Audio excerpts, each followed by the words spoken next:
கல்வியிலே கடைசி இடத்தில், பொருளாதாரத்தில் கடைசி இடத்தில், தனிநபர் வருமானத்தில் கடைசி இடத்தில், அதாவது ஹியூமன் டெவலப்மெண்ட் இண்டெக்ஸ்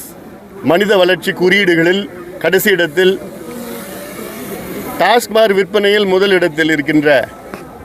இந்த மாவட்டங்களில் சிறப்பு திட்டங்களை கொடுத்து இங்கே அதிகமாக வாழ்ந்து கொண்டிருக்கின்ற பட்டியலின மக்கள் மற்றும் அந்நியர் போன்ற பின்தங்கிய சமுதாயங்களை முன்னேற்ற வேண்டும் என்ற நோக்கம், மதுவை ஒழிக்க வேண்டும், கஞ்சா போன்ற போதைப் பொருட்களை அழிக்க வேண்டும், பெண்களுக்கு பாதுகாப்பு வழங்க வேண்டும் என்ற பல கோரிக்கைகளை நிலைநாட்டி மிகப்பெரிய அளவில் மாநாடு நடைபெற இருக்கிறது. இந்த மாநாட்டிற்கு அதிக அளவில் இளைஞர்கள், அதிலும் பெண்கள், மகளிர் வரை